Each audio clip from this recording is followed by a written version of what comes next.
Pinokio has just released a massive update, and today I want to walk you through everything that has changed. This is not just a minor tweak, but practically a whole new interface. While we are at it, we'll go ahead and also install LTX 2.3, the video generator that creates audio directly, and we're gonna use Wan2GP for this installation.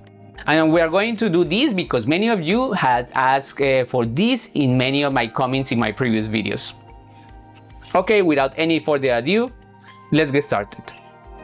I open Pinokio and the first thing that shows up is the update notice. I click update and the program starts downloading all the files needed to move to the new version. It's worth pausing here for a second because this update brings deep changes, not just visual ones. For example, Pinokio now includes Bond by default, which is a much faster JavaScript engine than the traditional Node, and that speeds up the installation of several apps that depend on JavaScript packages. They also fully optimize the app startup. It now launches noticeably faster than before, and the splash screen that appears while it loads no longer blocks your other windows. You can drag it aside and keep working on something else while Pinokio finishes opening. Fun fact, the update also downloads several dependencies for CUDA, which is the platform that lets Pinokio use the real power of NVIDIA RTX cards. That's why the process can take a few minutes, depending on your internet connection, so be patient if you see the progress bar moving slowly. Once it's done, I click restart, let the new version load, and there we go. I now have the fully redesigned Pinokio interface running in front of me. Now let's go through all the real changes you'll notice the moment you open the program, because there are several, and some of them completely change the way you work. The first thing that jumps out is the design. They applied a unified visual theme with a light gold gradient that now carries across every page, both on the home screen and inside each individual app. Before, each section had a slightly different style, and now everything feels like one coherent product. The navigation bar was also redesigned. It still has the Explore section for finding new apps and the section where you manage your checkpoints, your LoRAs, and your plugins. Except now everything is organized more clearly, with fewer clicks to get where you want. The change I personally like the most on a practical level is the real-time resource monitor. This is brand new. At the top of the program, you can now see live how much RAM, how much VRAM, and how much CPU everything running inside Pinokio is using. Before, you had to guess whether your graphics card was already maxed out or open Windows Task Manager separately. Now you see it right there, without leaving the program, which is key when you're running heavy video models like the ones we're installing today, because it warns you before the app crashes from running out of memory. They also improved the terminal section. Now, every available terminal loads instantly the moment you open an app's page, instead of having to click for it to lazy load like before. And if you work with Python, this one's for you. Pinokio now automatically detects your installed Conda environments on the system and shows them ready to open with a single click, something that previously only worked with standard virtual environments. You can still load your apps within your local network or remotely. So you can, for example, control Pinokio from your phone while the program runs on your desktop computer. I already have a separate video showing how to set this up step by step. I'll leave it in the description. And that brings us to another big change, split view. Pinokio now lets you have two apps open at the same time, side by side on the same screen. This is perfect if, for example, you want to compare the output of two different video models without constantly switching tabs. Before, this simply didn't exist. You could only view one app at a time. They also gave the system requirements page a full overhaul, the one that shows up when an app needs something that isn't installed yet.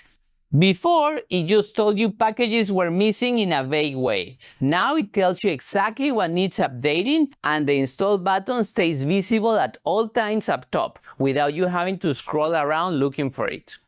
And now, the feature I'm going to use the most going forward, Auto Launch. This new feature lets you decide which app opens automatically the moment you start Pinokio, so you don't have to go looking for it manually every time. Here's how to set it up. Go into the scripts menu of the app you want to auto-load, in my case Wan2GP, and enable it under the Startup section. Right there, you choose whether you just want the app to launch or whether it should also check for available updates every time you open Pinokio. I prefer having it just launch the app, because when it also checks for updates automatically, startup gets a lot slower, since it has to reach out to external servers before letting you work. With this option turned on, every time I open Pinokio, Wan2GP loads on its own, ready to use, without me having to find it in the app list. Since we're on the topic of advanced settings, there are two more updates worth mentioning, even though they're a bit more technical. The first is private installs. If you have access to private GitHub repositories and you're logged into your account inside Pinokio, you can now install launchers and plugins directly from those private repos without needing to publish them to the public Pinokio registry first. The second is supply chain attack protection, a beta security feature you can enable on any install page, which blocks NPM, UV, or pip packages that were published within the last 72 hours. This is real protection against the scenario where someone compromises a popular library and pushes a malicious version by blocking anything too recently published. It gives the community time to catch the problem before your system installs it without you even knowing. To sum up, between the resource monitor, auto-launch, split view, private installs, and protection against malicious packages, this Pinokio update isn't just a fresh coat of paint, it's a real improvement in how you use the program day to day. And before we continue, if you generate audio, video, images using AI, I have discounts links at the description of this video, so just take a look and maybe you can save some money getting some of these links for subscription in different platforms. Click in the description for more details. With the update in place, let's install LTX 2.3.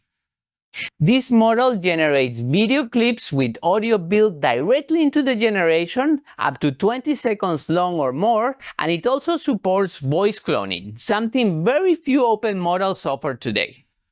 There are two paths to install it inside Pinokio, and I want to show you both so you can pick whichever fits your setup. The first option is a direct install from Pinokio. Go to the Explore section, type LTX 2.3 into the search bar and hit search. You'll find a single result, and here's something important to know before installing.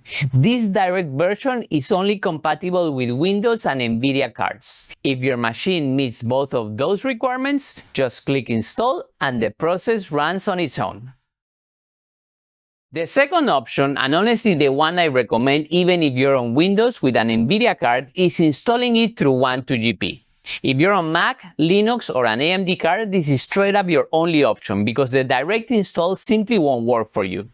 Why do I still prefer Wan2GP anyway? Because it's not just an installer for one model, it's a single app that brings together multiple video generators like Wan, LTX, and others, along with image generators, all centralized in one place, and is compatible with Windows, Mac, Linux, NVIDIA, AMD, and even the Apple Silicon chips in newer Macs. Instead of having 10 separate apps taking up space and each updating on its own, you get one control panel.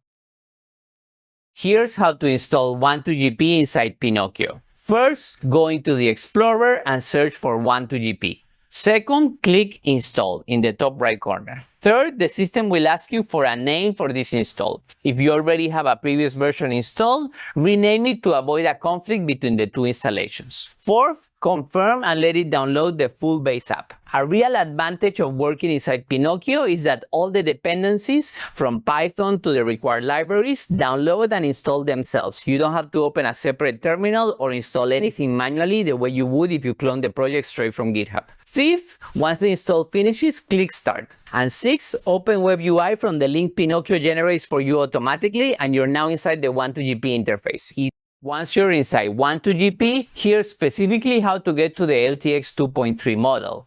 First, click the infinity icon, which shows you the full catalog of every model available on the platform. Second, use the filter to pick the type of model you want to see, video, image, or audio, because Wan2GP mixes all three types into the same catalog. Third, select the video icon and search for LTX 2.3. In that same list, you'll also see LTX 2, 1.2.1, and 1.2.2, so pay close attention to the version number before selecting. Fourth, choose the base 2.3 version specifically. To know which models you already have downloaded on your computer without having to guess, look at the black and white boxes next to each option. A white box means that model is already downloaded locally. A black box means you haven't downloaded it yet and it'll download the first time you use it. Now, here's the part that gets the most questions in the comments: how to choose the right version based on your graphics card's VRAM. The base LTX 2.3 model has 22 billion parameters, a considerable size, and that's why it comes in different GGUF versions, also called distilled versions, specifically built for different amounts of video memory. The Q4 version is meant for cards with 4 to 6 gigs of VRAM, the Q6 version for cards with 6 to 10 gigs, and the Q8 version, the one I use, for cards with 8 to 12 gigs of VRAM. Fun fact, GGUF versions are basically compressed versions of the original model. By compressing them, they lose some precision in the finer details of the generation, but in exchange, they let you run huge models on graphics cards that otherwise couldn't even load them into memory. It's a smart trade-off between quality and accessibility, and in practice, for most projects, the quality difference between Q6 and Q8 is minimal compared to the performance you gain. Beyond the GGUF versions, there's also a full default version labeled Style 1 and Style 1.1, which already comes bundled with HDR and outpainting LoRAs included from the start, without you having to install them separately. For anyone who doesn't know, a LoRA is basically a small, lightweight adjustment that changes how the base model behaves without needing to fully retrain it. And in this case, it gives you better dynamic color range and the ability to expand the original image's frame. When you select any of these models, Wan2GP automatically shows you a description of exactly what that particular version does, so I recommend always reading it before downloading, since the text changes depending on the model and it usually clarifies important usage details there. To actually install it, select the model based on your card's VRAM, click Generate, and the first time you generate something, the model automatically starts downloading from the cloud in the background. You don't have to go find the file on any external repository or download it manually. That said, keep in mind these models weigh between 10 and 30 gigabytes, depending on the version you pick, so make sure you have free disk space before you start. To see the exact progress of the download or installation, click Terminal inside Pinokio, and there you'll be able to see in real time whether it's downloading a dependency, pulling down the model weights, or whether everything has already loaded correctly onto your computer. Before wrapping up, let me share something personal. I've been using Pinokio consistently for over 2 years now, and overall it's worked really well for me. The one real recurring problem I've had is downloading dependencies and large models, because I currently live in China, and sometimes my VPN connection drops right in the middle of a heavy download. I fixed it by adjusting my server configuration with help from Claude and Gemini to stabilize the connection. If you're interested in a video specifically showing how to solve this for anyone connecting from China, let me know in the comments and I'll record it. Okay, and that's it for this video. If you like it, please thumbs up, subscribe to my channel, activate the bell to get notifications on my new videos. Also, if you made it this far, I invite you to watch this other video on how to refocus videos using a LTX 2.3. Click here to watch more. See you guys next time. Bye bye.